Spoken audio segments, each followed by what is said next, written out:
یہ باب قائم کیا ہے باب و فضل السلام، سلام کی فضیلت اور سلام کرنے پر اللہ تبارک و تعالیٰ کی طرف سے کتنا ثواب اور اجر دیا جاتا ہے یہ بتلانا چاہتے ہیں۔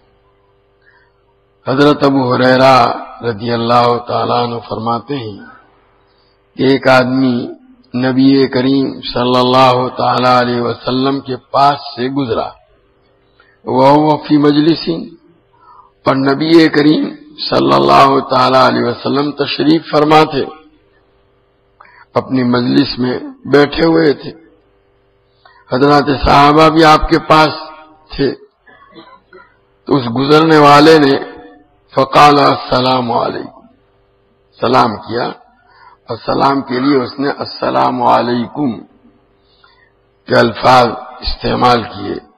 فقال عشر حسنات، تو اس پر نبی کریم صلی اللہ تعالی علیہ وسلم نے فرمایا 10 نیکیاں۔ گویا خالی السلام علیکم پر اگر کوئی آدمی اکتفا کرے اور اتنے ہی الفاظ سے سلام کرے تو اس کو 10 نیکیاں ملے گی۔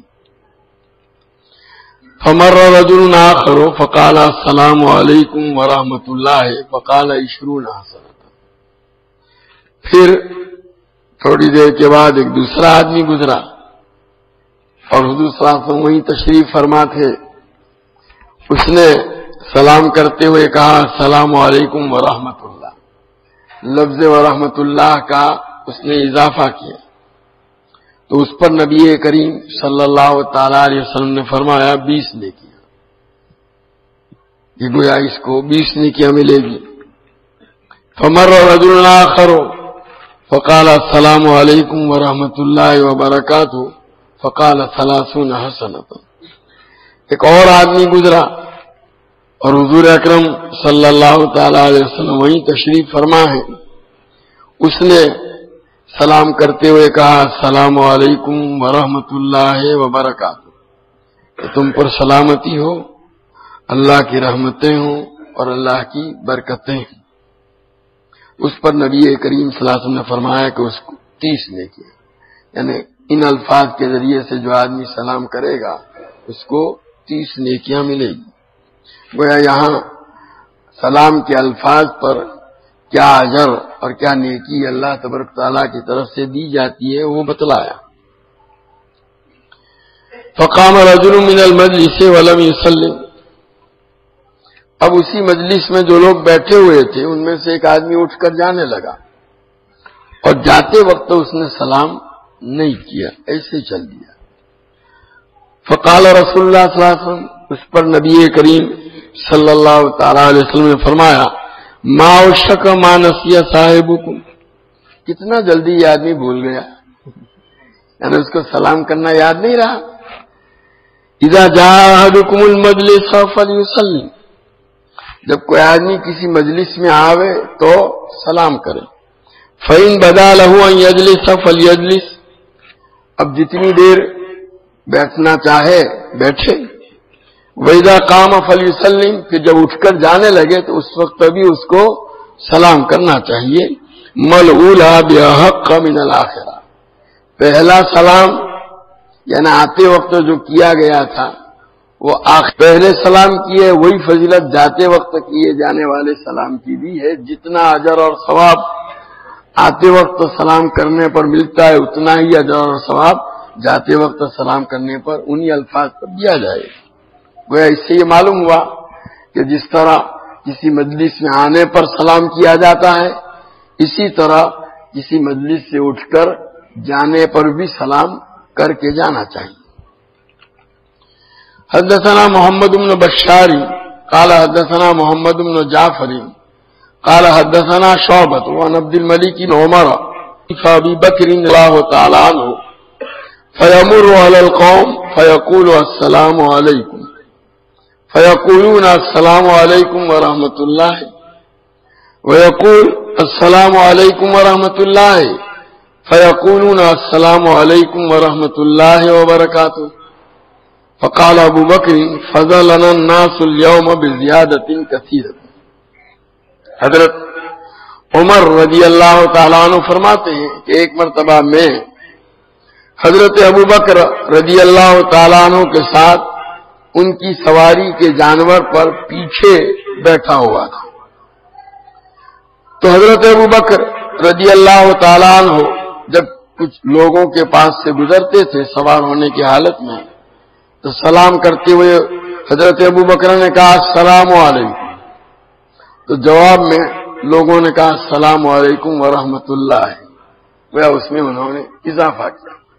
ویسے بھی یہی تعلیم وَإِذَا حُيِّيتُم بِتَحِيَّةٍ فَحَيُّوا بِأَحْسَنَ مِنْهَا أَوْ رُدُّوهَا، کہ جب تم کو سلام کیا جائے تو جن الفاظ میں سلام کیا گیا ہے اس سے بہتر الفاظ میں تم اس کا جواب دو۔ گویا اس نے السلام علیکم کہا تو تم جواب میں کہو السلام علیکم ورحمۃ اللہ، اور اس نے السلام علیکم ورحمۃ اللہ کہا ہے تو تم جواب میں ورحمۃ اللہ کے ساتھ وبرکاتہ کا بھی اضافہ کرو۔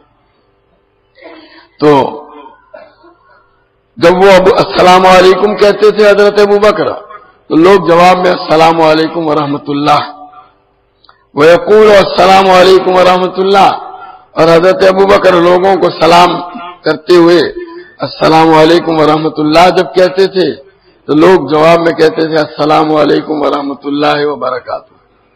تو حضرت عمر رضی اللہ تعالیٰ عنہ فرماتے ہیں کہ حضرت یہ سن کر حضرت ابوبکر رضی اللہ تعالیٰ عنہ نے فرمایا فضلنا الناس اليوم بزیادہ، لوگ تو ہم سے بہت بڑھ گئے، یعنی ہم نے سلام کیا اس سے زائد الفاظ سے جواب دیا، گویا انہوں نے ہم سے زیادہ ثواب حاصل کر لیا۔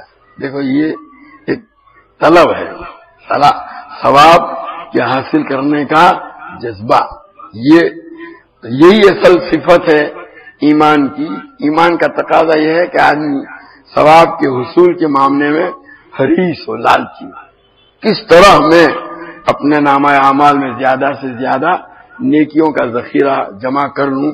جیسے دنیاوی اعتبار سے ہر ایک کی کوشش ہوتی ہے کہ زیادہ سے زیادہ دنیا حاصل کر لے، مال و دولت کما لے، اسی طرح اخروی اعتبار سے ایک مومن کے ایمان کا تقاضا یہ ہے کہ وہ زیادہ سے زیادہ نیکیاں کمانے پر حریص ہونا چاہیے۔ غزوہ بدر کے موقع پر ہے کہ جس وقت جا رہے تھے سواریوں کی قلت کی وجہ سے ایک ایک اونٹ پر دو دو تین تین آدمی سوار تھے، تو ایک اونٹ پر حضور اکرم صلی اللہ تعالی علیہ وسلم اور حضرت علی اور ایک تیسرے صحابی تھے، اور باری باری سوار ہونا طے ہوا تھا۔ تو جب نبی کریم صلی اللہ تعالی علیہ وسلم کے چلنے کا وقت آتا تو یہ حضرات عرض کرتے کہ اللہ کے رسول آپ سوار ہو جائیں، ہم آپ کی جگہ پر چل لیں گے۔ تو اس کے جواب میں نبی کریم صلی اللہ علیہ وسلم فرماتے تھے کہ تم مجھ سے زیادہ قوی نہیں ہو، کہنا مطلب ہے کہ جس طرح تم چل سکتے ہو میں بھی چل سکتا ہوں، اور ثواب کے معاملے میں میں بھی تمہاری ہی طرح جو ہے ثواب کا ضرورت مند ہوں، محتاج۔ حضور اکرم صلی اللہ تعالی علیہ وسلم اپنے آپ کو ثواب کا محتاج قرار دے رہے ہیں، اجر کا احتیاج اس کی طرف ظاہر کر رہے ہیں۔ آج کل ایک مصیبت یہ ہو گئی، بعض مرتبہ کسی عمل کے لیے جب ترغیب دی جاتی ہے تو بعض لوگ ایسے کلمات اپنی زبان سے ادا کرتے ہیں نعوذ باللہ کہ وہ بڑے خطرناک ہوتے ہیں۔ تو بہرحال یہاں دیکھیے حضرت ابوبکر نے لوگوں کے جواب کے الفاظ سن کر حضرت عمر سے فرمایا کہ آج تو لوگ ہم سے بہت بڑھ گئے ثواب کے معاملے میں۔ حدثنا محمد بن بشار قال حدثنا يحيى بن سعيد قال حدثنا شعبة قال حدثني عبد الملك عن زيد قال حدثنا عمر مثله، یعنی اس میں بھی وہی اوپر والی جو روایت ہے اسی طرح۔ حدثنا اسحاق قال اخبرنا ابو الصمد قال حدثنا حماد بن سلمة عن سهيل بن ابي صالح عن ابي عن عائشة رضي الله تعالى عنها وعنه عن رسول الله صلى الله عليه وسلم قال ما حسدكم اليهود على شيء ما حسدوكم على السلام والتعميم۔ حضرت عائشہ رضی اللہ تعالیٰ عنہ فرماتی ہیں کہ نبی کریم صلی اللہ تعالی علیہ وسلم نے ارشاد فرمایا کہ تمہاری کسی چیز پر حسد، یہودیوں نے اتنا حسد نہیں کیا جتنا سلام اور آمین پر. یعنی اللہ تبارک تعالیٰ نے یہ دو چیزیں ایسی عطا فرمائی ہے اس امت کو کہ اگلی امتوں کو یہ چیز دی نہیں گئی تھی. تو سلام اور دوسرا جو ہے آمین کا. یہ یہود جو ہیں وہ تم پر اسی وجہ سے، ویسے تو وہ ایمان والوں کی ہر چیز پر حسد کرتے تھے، اللہ تعالیٰ نے ان کے ایمان کی دولت عطا فرمائی، اس پر بھی وہ حسد کرتے تھے اور وہ چاہتے تھے کہ وہ ایمان سے محروم ہو جائیں. لیکن کہتے ہیں کہ ان دو باتوں پر وہ جتنا زیادہ تم پر حسد کرتے ہیں کسی اور چیز پر اتنا زیادہ حسد نہیں کرتے.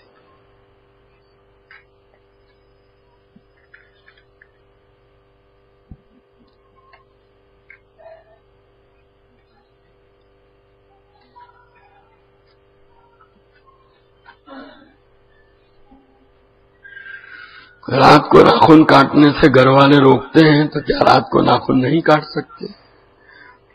کاٹ سکتے ہیں. اس سلسلے میں کوئی ایسی روایت ممانعت کی نہیں ہے. موبائل میں دیکھ کر قرآن پڑھنا ہو تو کیا اسے وضو کے ساتھ پڑھنا چاہیے؟ جس وقت موبائل کی اسکرین کے اوپر آپ قرآن کے اس کو نمایاں کریں گے تو اب اس صورت میں اس موبائل کو آپ بغیر وضو کے پکڑ نہیں سکتے. ہاں اگر رومال کا ہاتھ رومال ہے اس کے واسطے سے پکڑیں تو گنجائش ہے، اس صورت میں پھر آپ بغیر وضو کے بھی پڑھ سکتے ہیں. تو ویسے تو قرآن کی تلاوت وضو کے ساتھ اور وضو کے بغیر دونوں کر سکتے ہیں. بہتر ہے کہ وضو کے ساتھ کی جائے. ہاں قرآن کو پکڑنا، مصحف کو یا جس کاغذ پر قرآن کی آیتیں لکھی ہوئی ہو اس کو پکڑنا بغیر وضو کے درست نہیں. حضرت گنگوئی رحمۃ اللہ علیہ کے ملفوظات ہمارے یہاں چل رہے ہیں اثر کی مجلس میں. تو اگلی مجلس میں آیا تھا کہ ایک مرتبہ ایک جو ہے دریا کے کنارے دو جو ہے قبریں بنی ہوئی تھی اور پانی کی وجہ سے، بہاؤ کی وجہ سے وہ ایک قبر جو ہے ٹوٹی اور اس کے اندر سے ایک لاش پوری صحیح سالم، اس کا کفن بھی اور لاش بھی مسلم، لیکن اس کا کفن میلا تھا. اور پھر اس کے ساتھ وہ قبر بھی ٹوٹی، اس میں سے بھی وہ لاش جو نکل کے تھوڑی دیر آگے پانی کے بہاؤ میں رک گئی.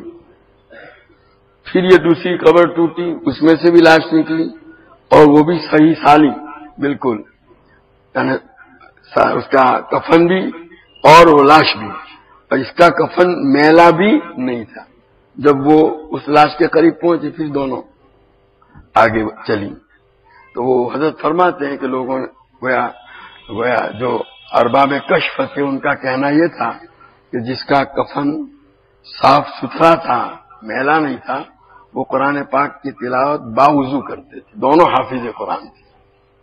اور جس کا کفن میلا تھا ویسے وہ بھی محفوظ تھے، وہ کفن بھی محفوظ تھا، لیکن وہ باوضو نہیں کرتے تھے. اس لیے یہ فرق تھا.